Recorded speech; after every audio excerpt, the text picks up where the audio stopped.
The Interstellar Defense Institute existed in that peculiar intersection of military necessity and bureaucratic compromise that seemed to define most galactic institutions. Perched on orbital platform Zenith 9, itself anchored in the gravitational sweet spot between three binary star systems, the Institute represented the combined security interests of 47 member species who had mostly stopped shooting at each other long enough to realize they needed professional soldiers who could work together without immediately trying to kill one another. Progress, the galactic community called it, though anyone who had attended the budget meetings might use different terminology involving more profanity. The platform itself was a monument to practical engineering over aesthetic consideration. Whoever designed it had clearly been working from 47 different architectural blueprints simultaneously, while nursing a significant headache and a complete disregard for visual coherence. Training facilities jutted from the main structure like metallic growths, each section built to accommodate different species requirements. Aquatic combat tanks for the Selkarian forces, low-pressure environments for the methane-breathing Zoth Tal, and standard oxygen-nitrogen atmospheres for the boring majority who insisted on breathing the same air their ancestors had. What made Zenith 9 significant, beyond its truly unfortunate appearance, was its purpose. This was where the galaxy sent its military personnel to learn how to not die embarrassingly quickly when confronted with actual combat situations. The Institute offered everything from basic marksmanship to advanced tactical command, from small unit tactics to orbital assault coordination. It was prestigious, it was expensive, and it had a failure rate that would make most educational institutions deeply uncomfortable, but which military organizations considered acceptably ruthless. The social hierarchy at the Institute mapped directly onto physical capability, because while everyone pretended the galaxy had evolved beyond such primitive status structures, the reality was that soldiers respected people who could beat them in a fight. At the top of this informal pecking order sat the heavy worlders, species that had evolved on high-gravity planets where simply standing upright required more muscle mass than most civilizations developed in their entire evolutionary history. They walked through the corridors with the casual confidence of people who knew they could probably break everyone around them without significant effort. Below them came the medium-tier species, adequate strength, decent reflexes, respectable endurance. They formed the bulk of the student body and the majority of the instructor corps. Perfectly competent, thoroughly professional, and entirely aware they would never achieve the legendary status of the heavy world elite. And then, at the bottom, were the lightweights. Species from low gravity, worlds from peaceful evolutionary paths, from environments that had never required them to develop impressive physical capabilities. They usually ended up in technical positions, logistics roles, intelligence analysis. Important work, certainly, but not the kind that earned respect in the combat training halls. Humans had arrived in this hierarchy approximately 15 years ago, when Earth had finally developed functional faster-than-light travel and stumbled into the wider galaxy with all the grace of a drunk teenager at a formal dinner. The galactic community had welcomed them with the sort of polite enthusiasm usually reserved for distant relatives you didn't actually want visiting. Diplomatically speaking, humans were exhausting. They asked too many questions, ignored too many established protocols, and had alarming tendencies toward what other species diplomatically termed creative interpretation of regulations. Militarily speaking, they were underwhelming. Earth was a 1.0 standard gravity world.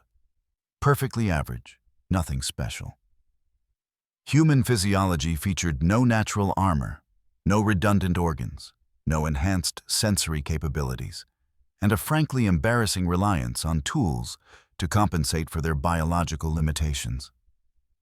They were fragile, slow to heal, and possessed only 2 arms, which every combat instructor agreed was at least 2 arms short of optimal.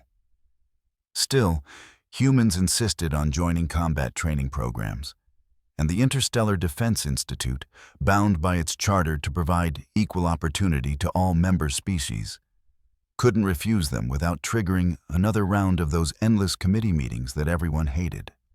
So humans were admitted, assessed, and usually washed out within the first few weeks when confronted with training regimens designed for species that could actually handle them. This was the status quo that Instructor Drax'ul had maintained for the past 12 years of his tenure at the Institute. And today, as he reviewed his roster for the new Advanced Combat Certification cycle, he intended to maintain it for at least 12 more. Drax'ul was a Corvathian, which meant he stood 8.5 feet tall, even with the slight forward hunch that his species favored for combat readiness. His homeworld operated at 2.3 standard gravities, an environment that had forged his species into living weapons over millions of years of evolutionary pressure.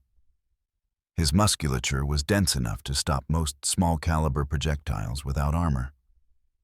His hide, a mottled gray-green, was thick enough that he could walk through most hostile environments without environmental suits. His reflexes operated roughly 40% faster than galactic average. His strength was sufficient to bend structural steel with his bare hands. More importantly, he had spent 12 years proving it. His record was immaculate.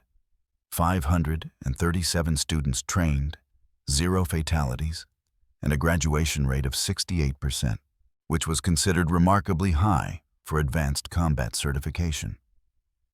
He had published extensively on combat biomechanics, species-based tactical deployment, and what he termed realistic capability assessment. 3 of his papers had been cited in military academies across 9 different species educational systems. His most recent work, Gravitational Evolution and Combat Effectiveness, a quantitative analysis, had sparked considerable academic debate and earned him both praise and criticism in roughly equal measure. The criticism, predictably, came mostly from the lightweight species who objected to his conclusion that high-gravity evolution produced objectively superior warriors. Drax'ul considered this criticism evidence that his thesis was correct. After all, if they could disprove it physically, they would have done so rather than complaining through academic journals. His teaching philosophy was straightforward. Honesty delivered through demonstration. Students learned their limitations by encountering them directly. This approach was brutal, occasionally resulted in medical interventions, and produced warriors who understood exactly what they could and could not accomplish in actual combat situations. Drax'ul made no apologies for this methodology. War was not kind to people who overestimated their capabilities, and he considered it his duty to provide that revelation in a training environment rather than a battlefield.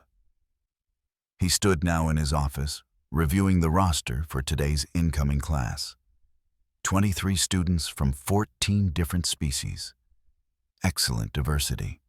Strong physical profiles across the board. This cohort showed real promise. His eyes tracked down the list. 3 Vorthians, solid heavy worlders with excellent close combat instincts. 4 Krellians, their chitinous armor and multi-limbed coordination making them natural assault specialists. 2 Theronian transfers from another program, already well-trained but seeking advanced certification. Several medium-tier species filling out the middle ranks. And then his eyes stopped at the last entry. Lieutenant Kira Vance, human, Earth Coalition Marines. Drax'ul's nostril slits flared in what might have been a sigh. Of course there was a human. The Earth Coalition had been increasingly aggressive about demanding their personnel receive fair evaluation in advanced programs, apparently unable to accept that fair evaluation consistently revealed their species' limitations. This would be the 4th human he had dealt with in as many years. The previous 3 had withdrawn from the program within 2 weeks after confronting the reality that their physiology simply could not compete at this level. He pulled up Lieutenant Vance's file, expecting the usual pattern. Adequate basic training scores, enthusiastic recommendations from human commanders who didn't understand galactic standards, and probably some notation about potential or determination or whatever. Other euphemism her species used for not actually qualified, but were sending them anyway. The file was different. Kira Vance, 28 standard years old, 7 years active service with Earth Coalition Marines. Combat deployments to 3 different conflict zones, all of them low-intensity peacekeeping operations, but still actual field experience. Qualified expert in 7 different weapon systems. Advanced certifications in zero-gravity combat, hostile environment operations, and close-quarters battle. Instructor qualification in hand-to-hand combat at the Earth Coalition Training Facility on Luna Station. And then, buried in her service record, a notation that made Drax'ul's eyes narrow. Specialized training, high-gravity adaptation program, Olympus Mons Facility, Mars. Duration, 24 months. He had no idea what that meant. Probably some human training initiative, likely irrelevant to actual combat capability. The file also noted that she had requested access to Zenith 9's high-gravity training chambers upon arrival, which Drax'ul had denied. Humans had no business in those facilities. The 1.8 standard gravity environment would probably injure them, and he had no interest in explaining to Earth Coalition why their personnel were being sent home with compression injuries. Drax'ul closed the file and made a mental note to keep expectations low. He would treat Lieutenant Vance with the same professional courtesy he extended to all his students, which meant he would be absolutely honest about her limitations and provide opportunities for her to recognize them herself.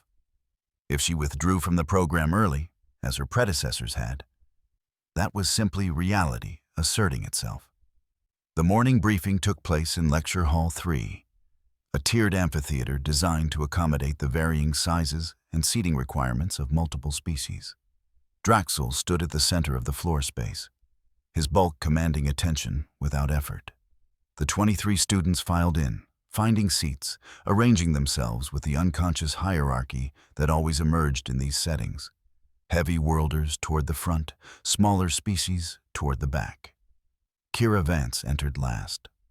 She was, Drax'ul noted with professional detachment, entirely unremarkable by human standards. 5 feet 8 inches tall, medium build, dark hair pulled back in a regulation bun. She wore standard Earth Coalition combat fatigues, gray and blue, tailored to fit but nothing fancy. Her movements were economical, controlled, suggesting decent physical training. Her expression was calm, neutral, giving away nothing. She also, he noticed, moved with slightly exaggerated care, as though she was concentrating on basic motor control. Probably nervous, understandable given the circumstances. Every eye in the room tracked her as she found a seat toward the middle section. Several students exchanged glances. A Vorthian in the front row, a massive specimen named Krell Talk, made a sound that might have been amusement or dismissal. With Vorthians, it was hard to tell. Drax'ul waited for everyone to settle before speaking. Welcome to Advanced Combat Certification. My name is Instructor Drax'ul Morvan. Over the next 12 weeks, you will undergo the most demanding combat training available in the Interstellar Defense Institute. The failure rate for this program is 32%. If you are not physically and mentally prepared for this challenge, you should withdraw now and save yourself the embarrassment. He paused, letting that sink in. Nobody moved. They never did at this point. It took a few days before students started recognizing their limitations. This program is built on a simple principle. Understanding your capabilities requires understanding your biology. Combat effectiveness is not determined by courage or determination, though those qualities have value. It is determined by physics, by evolution, by the environmental pressures that shaped your species over millions of years. He activated the holographic display, pulling up a three-dimensional model of a Corvathian, specifically himself. I am Corvathian. My homeworld operates at 2.3 standard gravities. This environment created evolutionary pressure toward dense musculature, reinforced skeletal structure, and cardiovascular systems capable of operating under extreme load. These are not advantages. They are necessities for survival. But they translate directly into combat capability in lower gravity environments like this station. He rotated the model, highlighting specific anatomical features. I can generate approximately 1/800 pounds of force in a standard punch. My dermis is 12 millimeters thick and can absorb impacts that would kill most species. My reaction time is 0.11 seconds from stimulus to physical response. These are measurable, quantifiable attributes. He swiped to another model, this one showing a Theronian. Theronians possess different advantages: four-armed coordination, natural armor plating, enhanced sensory perception. Their homeworld gravity of 2.1 standard G produced similar evolutionary pressures with different solutions. Another swipe, showing a Krellian. Krellians: chitinous exoskeleton, multi-limbed dexterity, compound visual systems allowing nearly 360-degree awareness.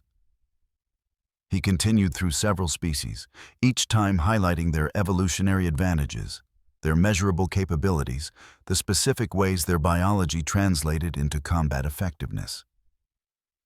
The students took notes, their various appendages, tendrils, or manipulators, recording information in formats suited to their physiology. Then Drax'ul pulled up a human model. And then we have humans. He let the statement hang in the air for a moment. Humans evolved on a 1.0 standard gravity world. Perfectly average. They possessed no natural armor, no redundant organs, no enhanced sensory capabilities beyond standard range. 2 arms limiting combat versatility, relatively thin dermis, fragile skeletal structure, vulnerable circulatory and nervous systems. He zoomed in on the human muscular system. Human muscle tissue is efficient for their environment, but lacks the density of high-gravity species. Their maximum striking force, even for trained individuals, typically ranges between 400 to 600 pounds, 1/3 of what a Corvathian can generate. Their reaction time averages 0.25 seconds, more than double mine. Their endurance is respectable but not exceptional. Their height and mass put them in the lower middle range of galactic standards. Drax'ul turned to look directly at Kira, who was taking notes on a datapad, her expression unchanged. Furthermore, humans are newcomers to the galactic community. They have minimal experience with multi-species combat scenarios. Their military tradition is entirely based on fighting other humans, opponents with identical limitations. They are, to be completely frank, evolutionary middleweights attempting to compete in a heavyweight arena. He let that statement settle before continuing. This is not prejudice. This is biology. This is physics. These are the facts you must understand about yourselves and about each other if you are to survive actual combat situations. Kira raised her hand. Drax'ul felt a flicker of annoyance, but gestured for her to speak. Lieutenant Vance. Just a clarification question, sir. Her voice was steady, professional, with an accent Drax'ul couldn't quite place. Somewhere from Earth's northern hemisphere, perhaps. When you mention human striking force in the 400 to 600 pound range, is that calculated at Earth standard gravity or at station gravity? It was such an odd question that Drax'ul paused. The measurements are standardized across environments, Lieutenant. Why would the location of measurement matter? No reason, sir. Just wanted to understand the parameters. She made a note on her datapad. Continue, please. Drax'ul studied her for a moment, trying to detect sarcasm or challenge in her tone, but found nothing except polite attention. He continued with the lecture, moving into combat theory, tactical positioning, the importance of understanding both your capabilities and your opponent's capabilities. Standard material, well-rehearsed, delivered with the confidence of someone who had given this lecture dozens of times. 90 minutes later, he concluded, "We will now move to the practical training facility for initial assessments. Follow me." The migration from lecture hall to training facility followed the usual pattern. Students clustering by species, conversations buzzing about the lecture content, the usual mixture of nervousness and excitement that came with the first day of advanced training.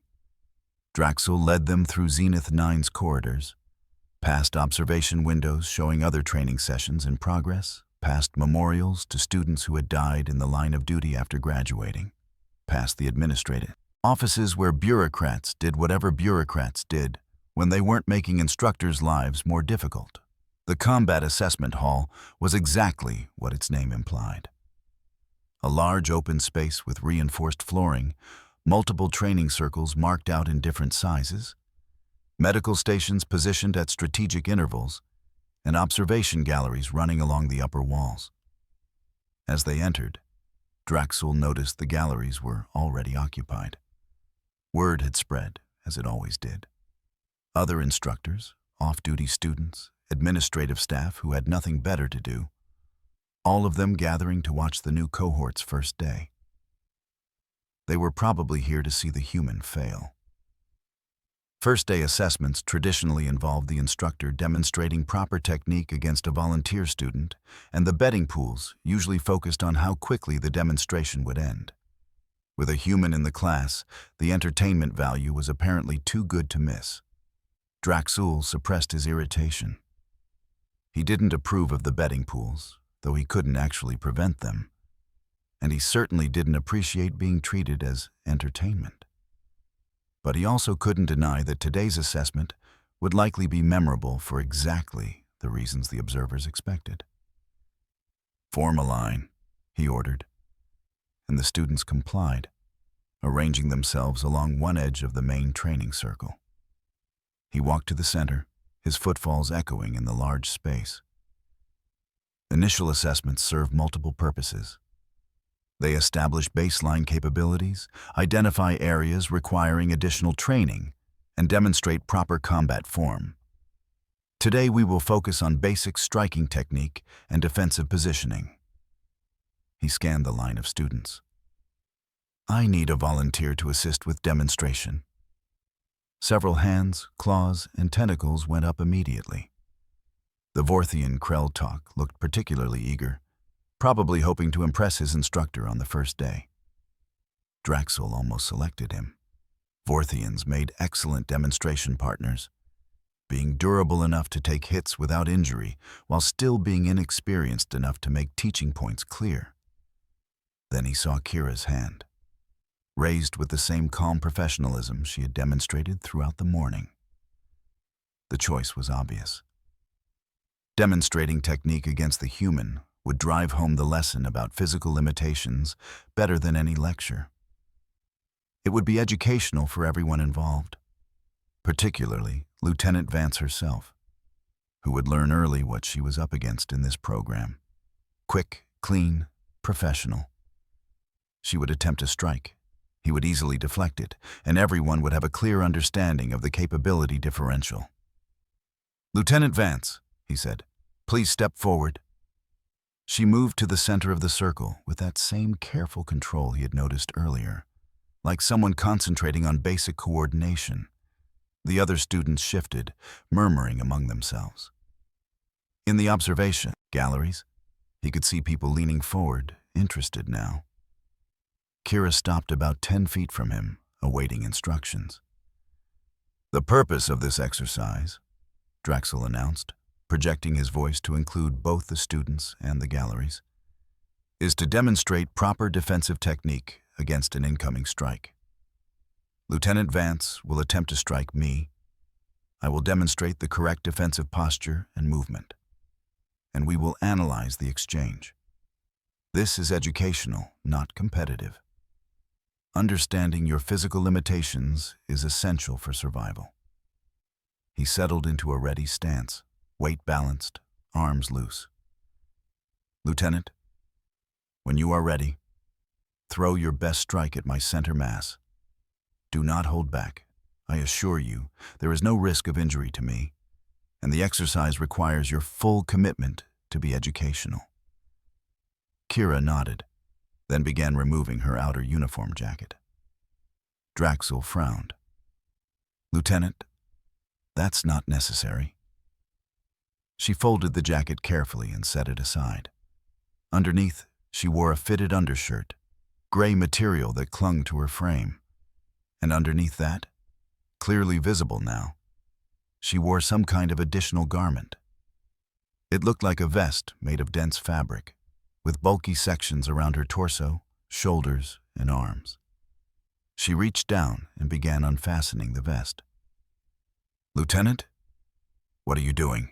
Drax'ul asked, his tone sharpening with irritation. Removing my training gear, sir. She pulled the vest off and let it drop. The vest hit the floor with a sound like a small meteorite impact. The reinforced flooring actually cracked slightly at the impact point. Every conversation in the hall stopped. Kira stretched her arms, rolling her shoulders, moving with suddenly fluid grace that was completely different from her earlier careful movements. Sorry, sir. I've been wearing that since arriving on station 3 weeks ago. Takes some adjustment when I take it off. Drax'ul stared at the vest on the floor, then at the human, then back at the vest. What is that? Weighted compression training gear, sir. Standard issue for human military personnel assigned to reduced gravity environments. She bent down and picked it up with one hand, holding it out. 60 kilograms. We wear them continuously to maintain our Earth normal strength while operating in lower gravity. This station runs at 0.7 standard G, so without compensation training, we would lose significant muscle mass and bone density over time. She tossed the vest to one of the Krellian students, who caught it reflexively and immediately staggered under the weight. 60 kilos, she repeated. I've been walking around with that for 3 weeks, sir. It's why I moved kind of stiff earlier. Takes concentration to handle normal movement when you're effectively 30% heavier than you should be. Drax'ul felt something cold settle in his stomach. Humans train in reduced gravity with added weight to maintain homeworld strength levels? Yes, sir. Standard protocol. We've been doing it since the early days of our space program, before we even met any of you. Can't very well go to Luna or Mars and come back weaker than we left, can we? Bad for readiness. She smiled, and it was not a particularly friendly expression. You asked about measurement parameters earlier. I was wondering if your human striking force estimates were measured at Earth gravity or station gravity. Because if they were measured here at 0.7 G, without knowing about compensation training, your numbers would be quite a bit off. How far off? Drax'ul asked, though part of him didn't want to know the answer. Well, sir, I personally trained for 2 years at the Olympus Mons facility on Mars. We run that facility at 1.4 Earth gravities. I've been training in high gravity conditions and then operating in reduced gravity with added weight to maintain my adaptations. She began stretching in earnest now, her movements controlled and precise. So when you asked me to hit you with my full strength while I'm operating at 0.7 G without my weighted vest, you're effectively asking me to hit you with about twice what you think I'm capable of. Twice, Drax'ul repeated slowly. Give or take? She settled into a stance that he recognized as human boxing form. Weight on the balls of her feet, hands raised, body side on to reduce her target profile. Still want me to not hold back, sir? Pride warred with sudden uncertainty in Drax'ul's mind. He had spent 12 years building his reputation on physical dominance and educational honesty. He had invited her to strike him. The entire hall was watching. If he backed down now, he would undermine everything he had established. Besides, she was still human. Even if her strength was double what he had estimated, that would still only put her in the 800 to 200-pound force range. He could handle that easily. This was just a minor recalculation, not a fundamental revision of combat theory. I insist, Lieutenant. He deliberately settled into a casual defensive posture, one arm raised, the other at his side. Your full strength. This is still an educational exercise. Yes, sir. Kira closed the distance with explosive speed that was definitely not what he had expected. 3 steps, her rear leg driving forward, her hips rotating, her shoulder coming through, her arm extending in a perfectly executed straight right cross, aimed at his solar plexus equivalent. Drax'ul had time to recognize that her form was flawless, that her speed was significantly higher than his estimates, and that he had made a very serious miscalculation. Then her fist connected. The impact was educational. If by educational one meant it taught Drax'ul several things simultaneously. That his estimates of human strength were catastrophically wrong. That his dermis was not actually impervious to physical trauma. That his respiratory system could be shocked into temporary shutdown. That his massive body could indeed achieve flight without mechanical assistance, and that walls, even reinforced ones, hurt significantly when you hit them at high velocity. He experienced approximately 1.3 seconds of airborne travel time, during which his primary thought was a single, elongated profanity in his native language. He impacted the wall, 23 feet from where he had been standing, his back hitting the reinforced surface with enough force to crack the structural padding. He slid down to the floor, landing in a seated position that would have been dignified if not for the fact that he was gasping like a malfunctioning atmospheric processor.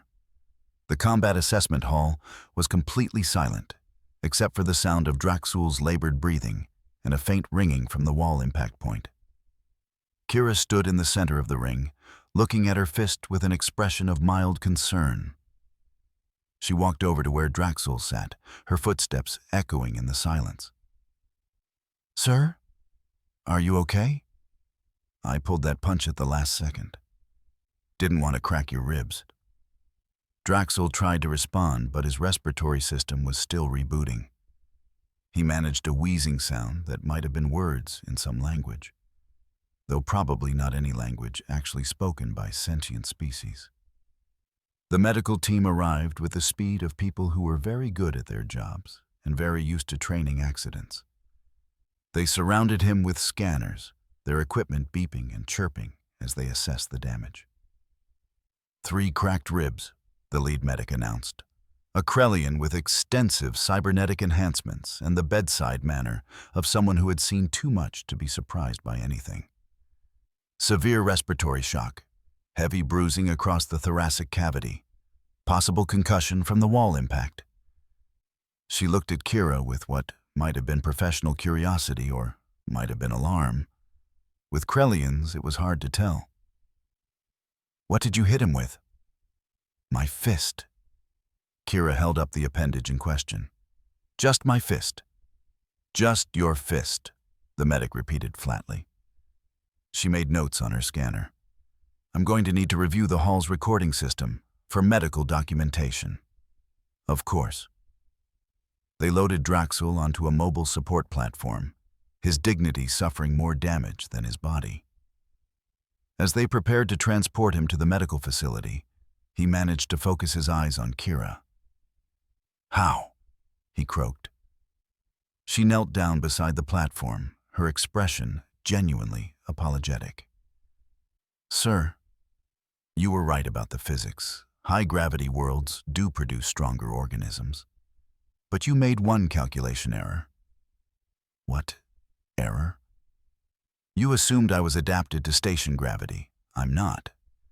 I'm adapted to 1.4 times Earth gravity and maintaining that adaptation through constant loaded training in a 0.7 G environment.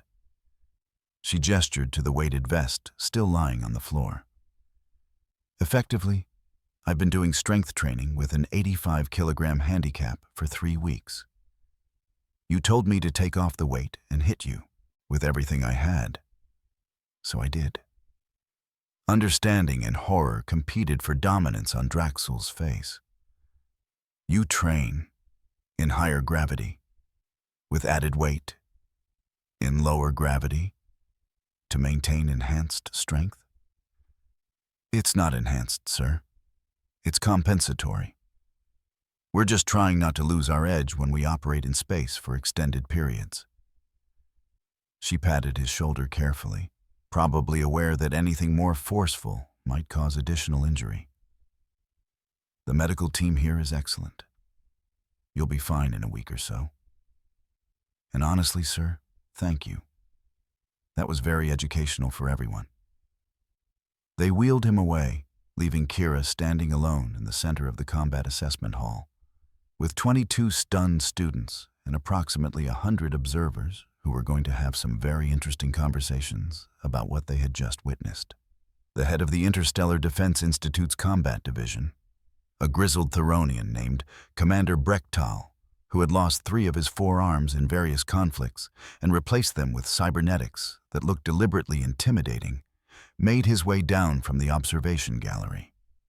He moved with the careful deliberation of someone whose body was more machine than organic tissue, but who had retained enough biological components to feel pain and chose to ignore it. "Lieutenant Vance," he said as he approached. Kira immediately came to attention. "Sir?" "At ease." Drax'ul studied her with optical implants that probably saw more than biological eyes ever could. "In 37 years of military service, I have witnessed exactly 4 training demonstrations that resulted in the instructor requiring medical evacuation. All 4 were considered significant learning experiences, though typically for the student rather than the instructor. Sir, I apologize. I should have better calibrated." He held up one cybernetic hand. "You followed orders. Instructor Morvan told you to use your full strength. You complied. He made assumptions based on incomplete data. A dangerous habit for any soldier, and a particularly dangerous habit for an instructor who should know better." He turned to address the assembled students, his voice carrying without need for amplification because his vocal augmentations made sure of it. "What you witnessed here is not a failure of Instructor Morvan's teaching methodology. He remains one of the finest combat instructors in this facility. What you witnessed is a demonstration of a fundamental military principle. Never assume you understand an opponent's capabilities without complete information." Drax'ul looked back at Kira. "Lieutenant, I'm transferring you from Advanced Combat Certification to the Instructor Development Program. Report to Training Section 7 tomorrow at 0600 station time. Bring your weighted vest. I suspect your methodology will be of interest to several departments." "Sir, I'm not qualified to—" "You just hospitalized a Corvathian combat master with a single punch. I think we can waive some of the prerequisites." He paused, then added, "You're also going to give a presentation to the entire instructor corps on human compensatory training protocols. Consider it penance for traumatizing half the student body." The following weeks involved a cascade of revelations, recalculations, and revised assessments that rippled through the Institute and outward into the wider galactic military community. The footage of Kira's punch was analyzed by physics departments at 9 different universities. The consensus was that she had generated approximately 400 pounds of force, nearly as much as a Theronian, substantially more than a human should theoretically be capable of, and entirely consistent with someone adapted to high gravity and operating in reduced gravity without compensatory loading. Research teams descended on the Earth Coalition's training facilities like academic locusts, documenting the human compensatory training programs that had been standard operating procedure for nearly a century. Humans, it turned out, had been dealing with a reduced gravity problem since their earliest space stations. They had developed weighted suits, high-gravity training facilities, and rigorous protocols to ensure their personnel didn't lose strength during space deployments. They had published papers about it in their own journals, built entire training facilities around it, and assumed everyone else was doing something similar. Nobody had asked them about it, so they had never explained it. The realization spread. Every human strength assessment conducted in reduced gravity without accounting for compensatory training had been wrong. Every combat evaluation, every physical capability estimate, every assumption about human limitations, wrong, wrong, wrong. Instructors who had spent years dismissing human capabilities suddenly found themselves reviewing their data with uncomfortable urgency. Several research departments began studying whether other species could adopt similar training protocols. 3 separate military branches immediately implemented pilot programs to test gravitational compensation training with their own personnel. Drax'ul recovered after 8 days, though he walked with a slight limp for several weeks that he initially attributed to old injuries before finally admitting was psychosomatic. He returned to teaching with a substantially revised curriculum that included a 4-hour lecture series on environmental adaptation factors and the critical importance of complete data in threat assessment. His students found him noticeably more humble, which most agreed was an improvement, though some missed his earlier swagger. His book went into emergency revision with an entirely new chapter titled The Adaptation Variable: Why Evolution is Only Half the Equation. It became required reading in military academies across 7 species educational systems and sparked heated academic debates that continued for years. Kira's presentation on human compensatory training methodology, titled Maintaining Operational Readiness in Variable Gravity Environments, Protocols and Applications, was attended by standing room-only crowds and subsequently published in the Journal of Military Xenophysiology. She delivered it wearing her weighted vest, which several attendees noted made the whole thing more credible because she was literally demonstrating the concept while explaining it. The betting pools from that first day paid out at ratios that made several students wealthy enough to consider early retirement, though most stayed in the program because they had joined the military specifically to experience the kind of unexpected chaos that kept life interesting. 6 months later, Kira had been promoted to junior instructor status and was teaching a course called Adaptive Combat Methods in Variable Gravity Environments. Her classes included students from 23 different species, all of them eager to learn whether they could apply similar training principles to their own physiology. Early results suggested that most species could benefit from some form of gravitational compensation training, though humans seem particularly well suited to it because of their physiological adaptability and their cultural enthusiasm for making themselves uncomfortable in the name of improvement. Drax'ul occasionally guest lectured in her classes, telling the story of their first encounter with self-deprecating humor that his students found both entertaining and educational. He and Kira had developed an unlikely professional friendship based on mutual respect and the shared understanding that sometimes the best teachers are the ones who admit they were wrong. The Interstellar Defense Institute revised its admission policies to include mandatory gravitational adaptation assessments for all students, with special attention paid to species known for compensatory training practices.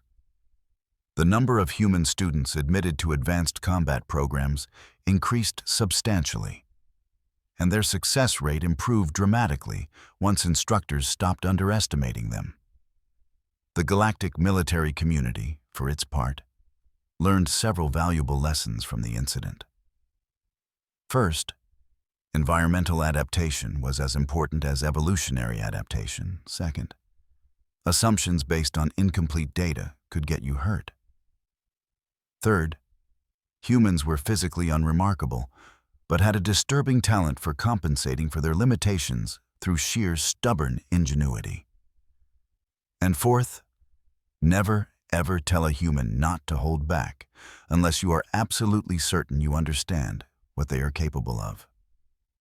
The betting pools, naturally, started taking wagers on which species would be the next to demonstrate unexpected capabilities through creative training protocols.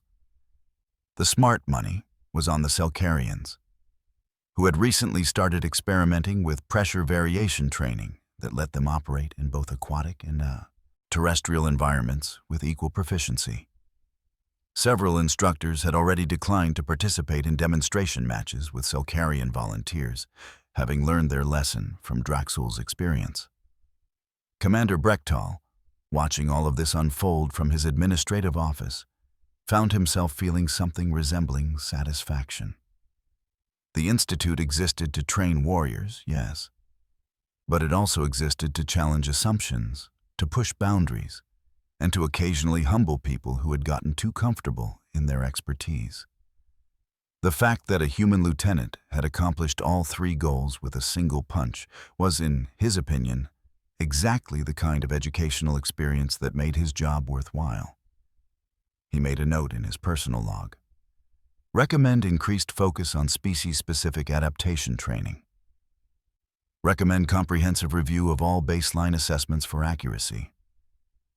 Recommend hazard pay for instructors who volunteer for demonstration matches with species known for compensatory training protocols.